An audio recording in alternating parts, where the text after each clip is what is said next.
everybody. Welcome back to Book Club. This is book meeting number 4 of Atomic Habits by James Clear. And today is Joseph's turn to start. Oh boy, I'm gonna mess it all up. Oh boy. Hell yeah. I'm nervous. I don't like going first. I hate it. Stage fright. You should have seen me when I was like, had to go do stage stuff in school. I fainted on stage when I Really? had to do stuff. Yeah, I Dang. fucking cracked my head open. That's Dang. crazy. We should Yeah. talk about that instead of the book. No, I'm good. I don't need to bring up that past trauma. Let's make you relive like your trauma or whatever. I'm good. And the same thing happened in like a history class too in 8th grade. I fucking cracked my head in the desk. This is now a therapy I fainted, session. Yeah. This is You no need like longer a about the helmet book. at all times. Yep. Just wear helmets. I'm sitting in a chair, so hopefully I won't need that. If I go silent, just know I probably fainted.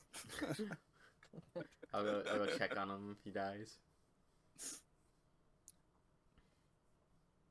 Okay, so Joseph, you want to start? Alrighty.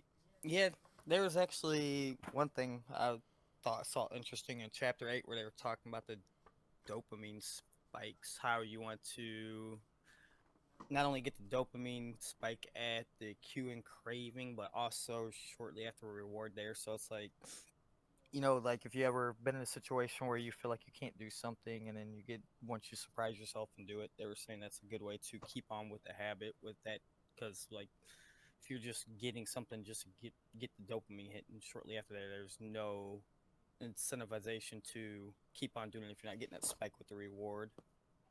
And then also they were talking about earlier in chapter 8, I believe it was in the beginning, where they were talking about with the goose how they would roll eggs and stuff to their nest and all that. It's like what they call that, it's habit, it's not so much a habit, but it's instinctual things that are pre-programmed in their head. And they're also talking about the seagulls, how they'll peck at the red dot on the beak of the bird for food, and the bigger it was, the bigger the red dot was, the more that they would go crazy on it. It makes me wonder if we have as humans, if we have like pre-programmed behaviors like that. I thought that was pretty interesting as well.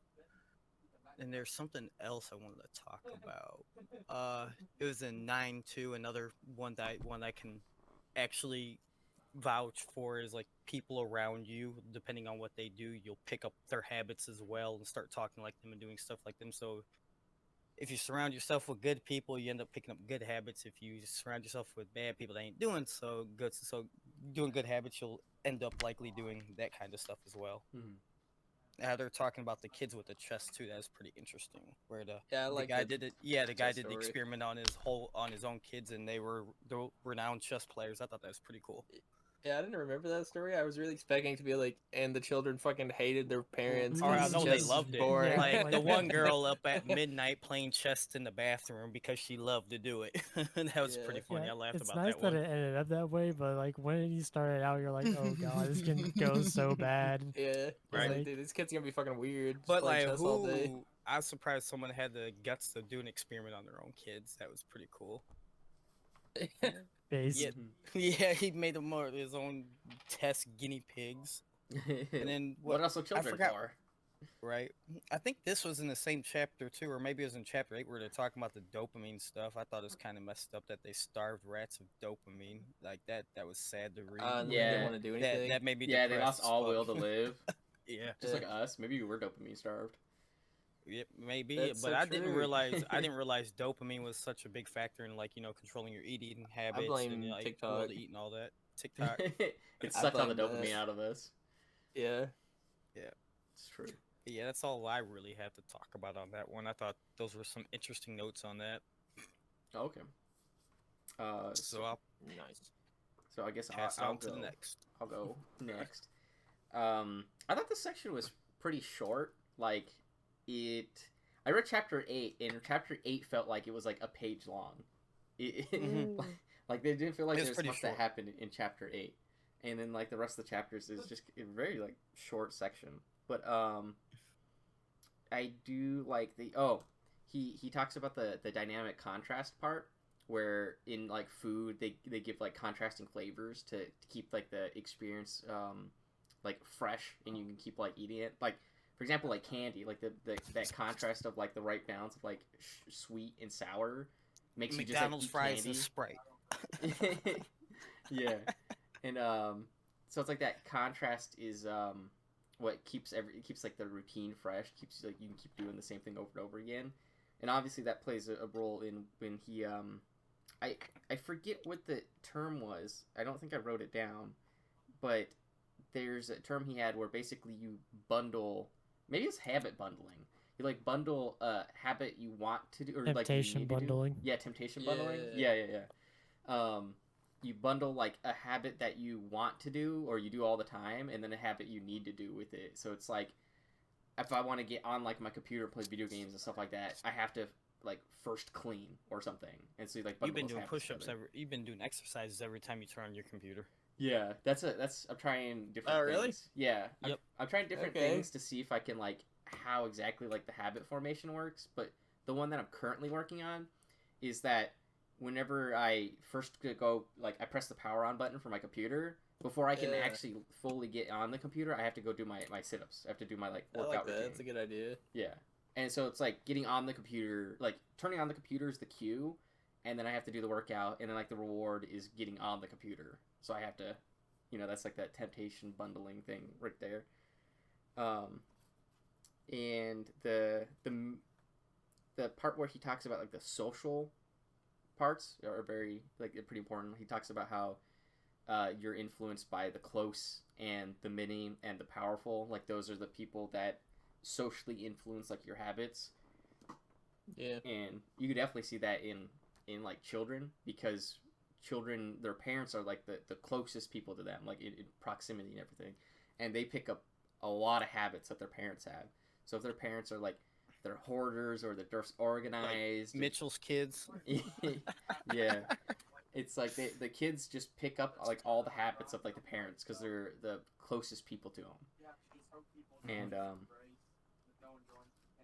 And the mini one is like that's you go on TikTok and you pick up TikTok habits. What do you mean? Like what? Like somebody like somebody What's a liking- TikTok habit? Can you name one?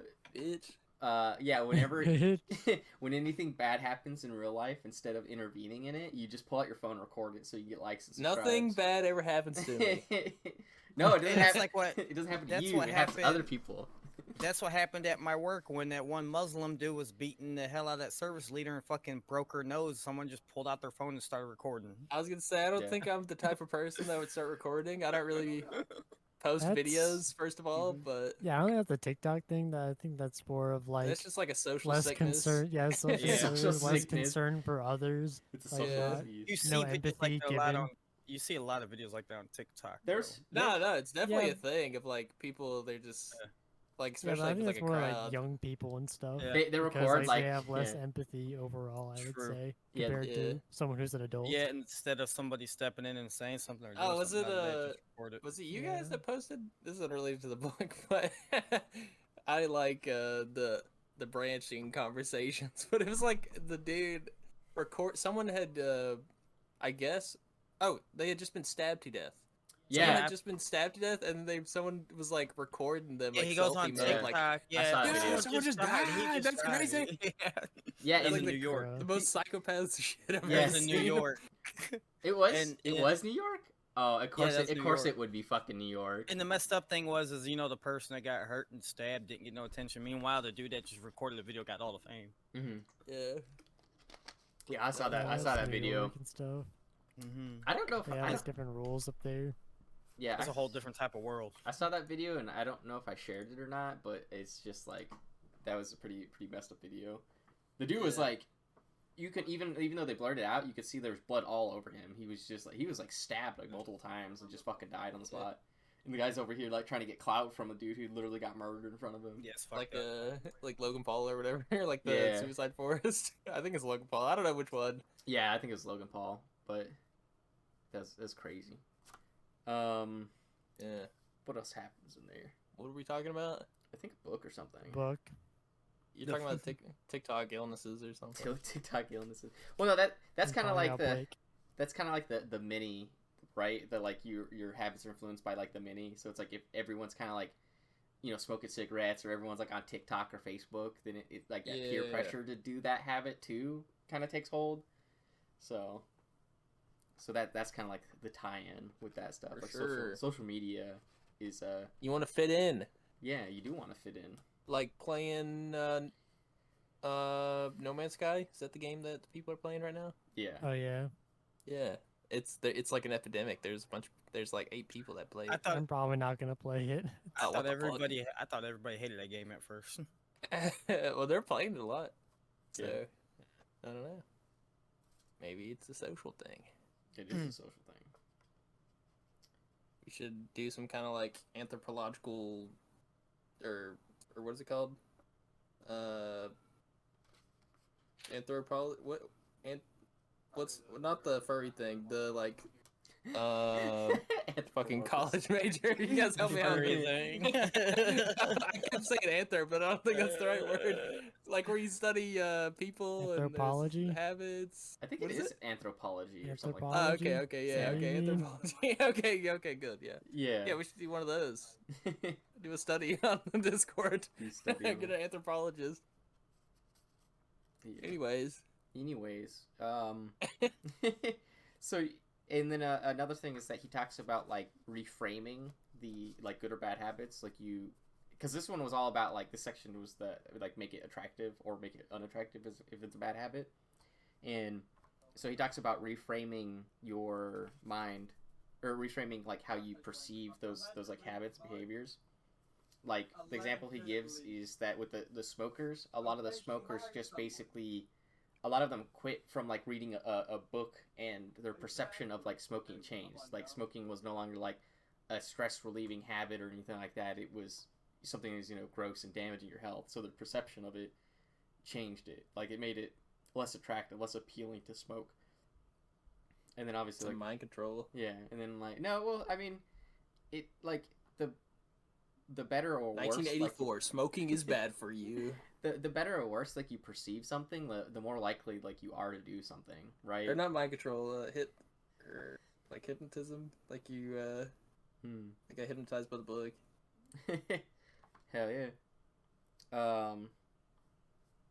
Yeah, so I think the cravings part is that the craving isn't necessarily for the act itself, like for doing like the behaviors.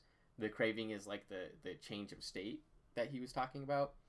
And so you can think of it like you can think about it like a program, a little simple program. It's like if current state is like less favorable than projected state, then you'll do that action, or else you just do nothing.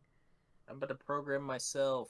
Yeah, but the point I'm getting at is that if you have something that's like desirable, if you make it more desirable, you're more likely to try to do those actions to change your state. So it's like if you view exercising or like reading books and stuff is making you better, like more intelligent or more strong, like increasing your strength and stuff, then your desire, like your craving to do those behaviors, those habits will increase. True. And that's pretty much all I wanted to cover in there. Also, I learned, not from this book, from a different book, a word called milieu, which is spelled, wait, hold on, I have it written down somewhere. Milieu. It's M-I-L-I-E-U. Milieu. It just means your social environment. And since like Okay, this, that sounds familiar. yeah, and since this section, or especially I think chapter 9 was all about like your social environment, that you can just Your think about the milieu, yeah, your milieu. That's Some nerd shit. Yeah, some nerd shit. That's my turn. Brett's turn. My turn. Brett's turn. All right. Well, I wasn't here for the last meeting, so that kind of sucks. When I read through it, because I really liked that one, but through this one, yeah, it was kind of small. Yeah, this is the one to make habits attractive to people. So, like you said before, just trying to like find ways to again make bad habits, avoiding them, and reinforcing good habits. Yeah. I thought it was interesting, kind of throughout all these chapters. how he's bringing up the social like conventions and stuff of why these things happen, why bad habits seem to be forming, but doesn't tell you to like do something in particular. Mm-hmm. So like the imitating the many thing. So I'm pretty sure most of us at some time have like been part of a group, whether it be like in class or something, that everyone wants to do something. You're like, yeah, whatever, sure, I'll go with that. But it's not telling you to like stand out from the many. It's just like letting you know, hey, this is what happens, and here's an experiment proving that it does happen. Yeah. And then it just lets you choose, which is a big thing about this book. It's here to inform you, but not like sway your decision. And I really like that about this book overall. Yeah, I think this book aims to just be a lot more like practical. Obviously, there's still like a lot of work, like you have to make sense of it and everything. But it Like a seems little like it, handbook. yeah, sort of. Uh, Nerd fitness. That was kind of funny. I didn't like when the thing said helps nerds, misfits, and mutants lose And weight. Mutants is a I funny thought word. that was Yeah. I thought that was kind of harsh, but Fucking yeah. freaks. So I don't even know what they Yeah. mean by mutants. I just thought You'll it was fit right funny. in if you're a fucking mutant. I Well, I don't think know. mutant is like an older term to describe like an outcast. Like most Oh, people I don't guess say so. mutants nowadays. I thought yeah. it was also like maybe like a branding thing. Like if you see yourself like very low, like you have low self esteem, then if you come to this gym, maybe it'll help you or something. Yeah, it's just funny. Like, Yeah, I just thought if it was you're a kind of fucking weird. loser, you'll fit right in. There's a bunch of fucking losers here. No, Bunch of mutants. that works. I mean, social outcasts got to have their own social groups. It'd suck to be a social outcast of a social outcast group. True. Then you have to make your own like exponential. It's like, Subgroup. yeah, you have to have your socially outcast group like squared group. Hells yeah. Yeah, there's I not didn't take- much else in here. Oh. I don't think Yeah, it was pretty short. that I want to really talk about. I do like, because I wasn't here last time. I do like the after the chapter, the law summaries. I have like a little table to show you the main like things again, Yeah, kind of like a like outside of recap. the chapter summaries. A little scorecard. A little Yeah, Yeah, I like scorecard. that a lot. I still haven't done the And habit also- scorecard. I got to do that. What is it? And also, this is outside of this chapter, but I really liked some of the stuff in the Cheat sheet. last like first law, Mm-hmm. like having a space that you feel safe to do this stuff in. I like stuff like that. Yeah, I feel like the cue part to making habit is probably the harder part.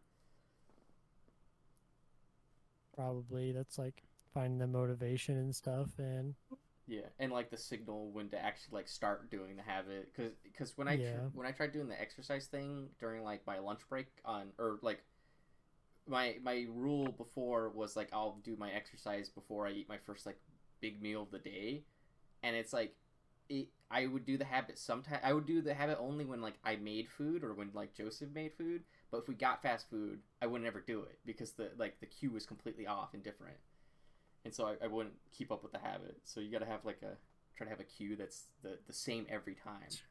Dude, that reminds me actually, because I used to be bigger into like flexibility stuff. Like I would do this sort of routine, I guess. There's a bunch of stretches and stuff.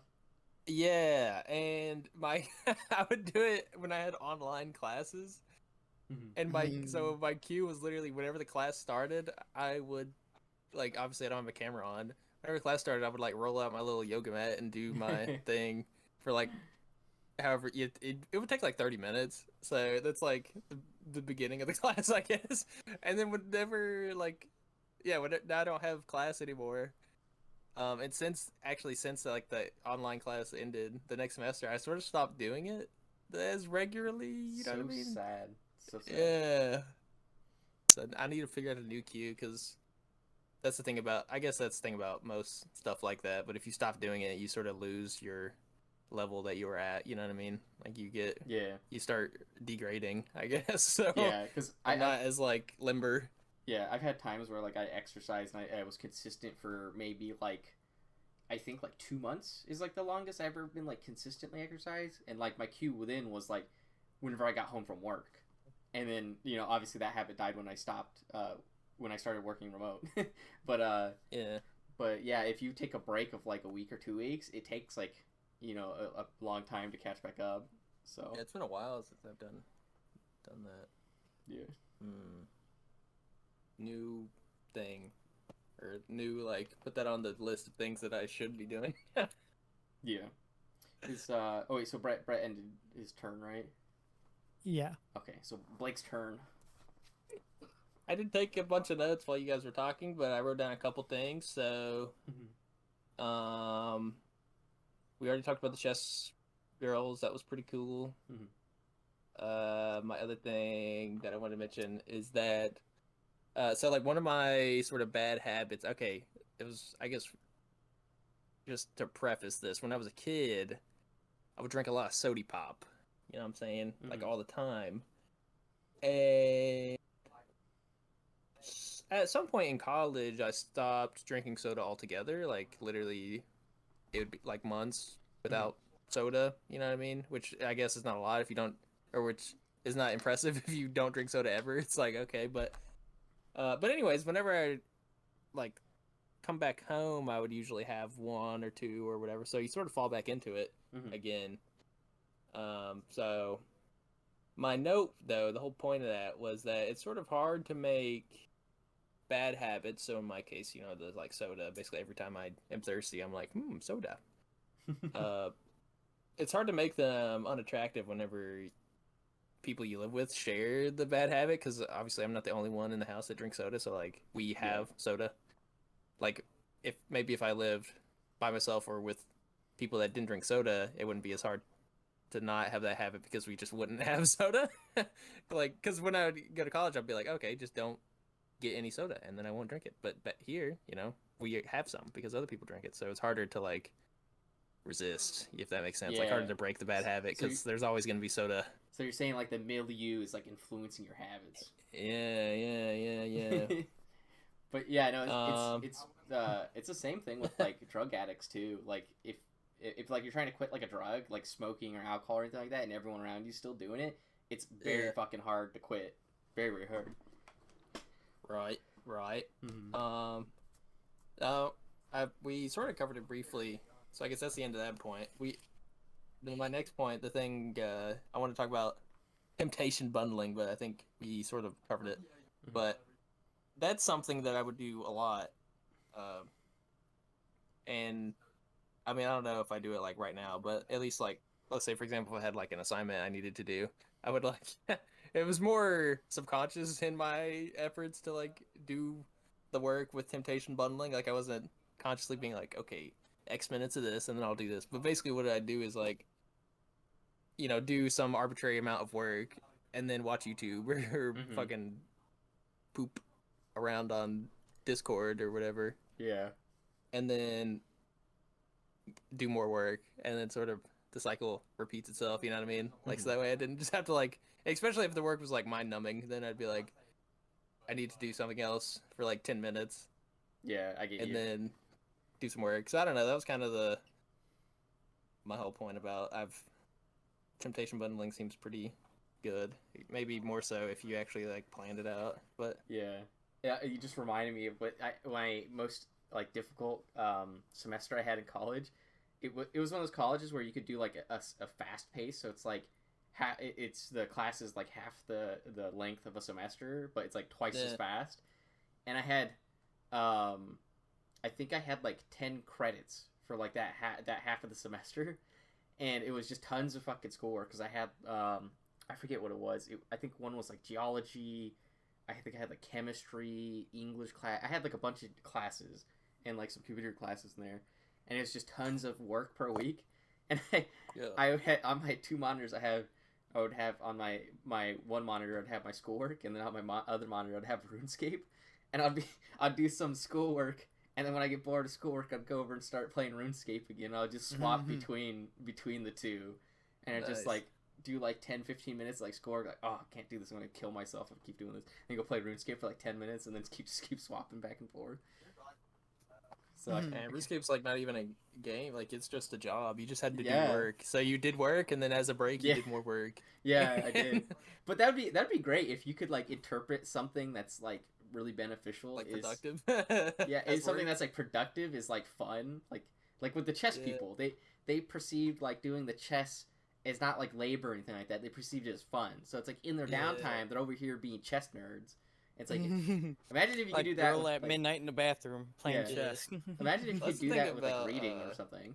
I was gonna say, that's the thing about coding is like people who are like Mhm. hobbyists are, I would say, or at least in my point of view, like, like the people in my classes or whatever, those that were hobbyists, like that did it for fun, were usually a lot more successful. At least, obviously, this is sort of biased because they would be in the class. So generally, most of the people were successful anyways, like in what they were doing. So I'm sure there was hobbyists that weren't successful. So maybe this isn't exactly empiric or however you want to call it, but I don't know, all the hobbyists and people who would do it for fun, they seem to be like ahead of the curve. So if you could like if you could find enjoyment in something that's productive, then that would be a really useful, like, I'll take a break by Yeah. By know, coding in C++. like, yeah, by coding, which generally is a fucking nightmare. So Yeah. if you actually enjoy it, that's great. You're like, oh, I'm think- so bored. I want to do something fun. I'm gonna go code in assembly. Yeah, there was actually there was a video I watched that was something. It was talking about changing your mindset when it comes to coding, and to just like, it's a lot easier when you're not in school, I guess, because then when you're in school, if you're, let's say associate you're it with doing like work. CS, yeah, you don't want to code more because that's what you do for your fucking lab assignments and whatnot. Mhm. But like, if you're like purely a hobbyist, then I don't know. The whole video though was like replacing gaming with coding. Mhm. So the guy basically stopped playing games because obviously they're not productive unless you're a pro gamer or something, I guess. Yeah. And he was like, instead of gaming, I started coding, and it was all about reframing the mindset, like making it fun and coding without expectations or deadlines or whatever, like just for you. Yeah. But I don't know. Yeah. That's an interesting thought, you know. Yeah, you gotta make it more attractive. You gotta make it Yeah. sexy. That's the second law. Make it sexy. True. And it's easy to make coding sexy. Yeah. You just gotta You put just on gotta, your like- programmer socks and then you're good. That is so true, actually. It's like when you talked about, like, you gotta put your workout shoes on and then you're ready to go. You gotta put your programming socks on and then you're ready to code. Yeah, those are definitely a requirement. Like, they wouldn't let you graduate unless you were wearing them under your Yeah. garb. Yeah, that's true. It happened to me in my coding classes too. You have to wear them. It was really weird, actually. I don't know why that was They have like a hidden stat boost for coding, you know? true. But yeah, I don't have any other notes. That was it. Yeah, I think we covered basically everything. This is a pretty short section. There wasn't a whole lot. Yeah. Ratings. Oh, Joseph, what would you be your ratings for the chapter 8, 9, and 10?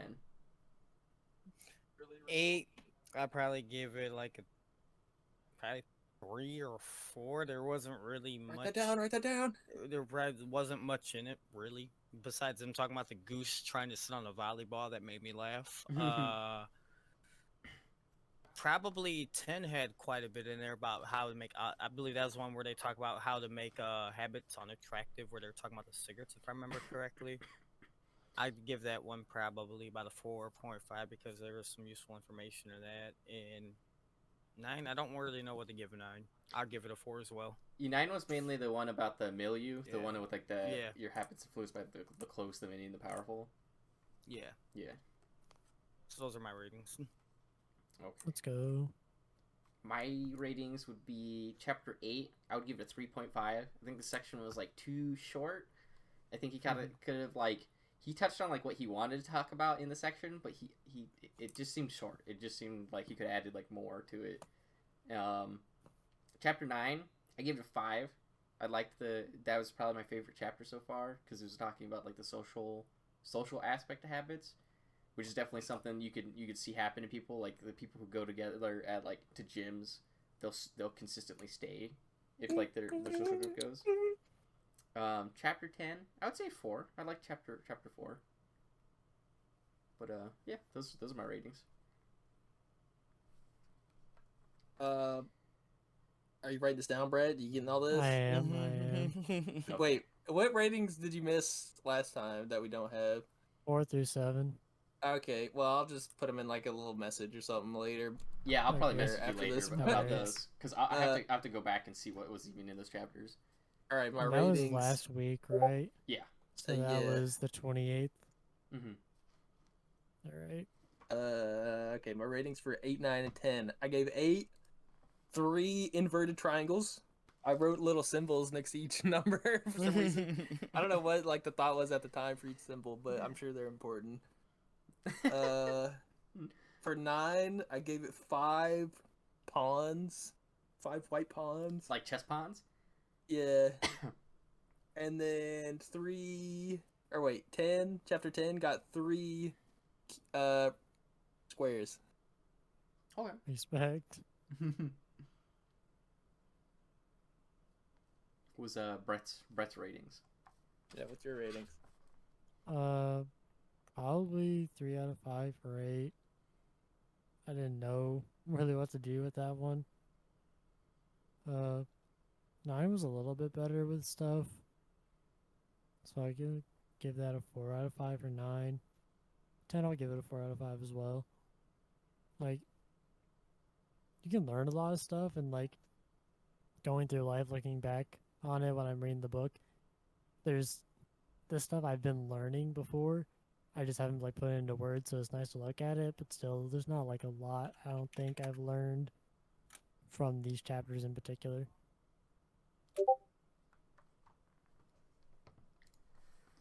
Pretty sick.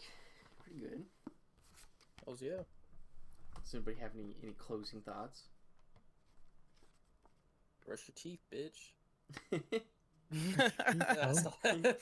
Because they're on simple flips. That's why he said, or he used to say that at the end of videos. You gonna start making sound bites for us now? Yeah. Okay. Good session. Book club Yeah. over.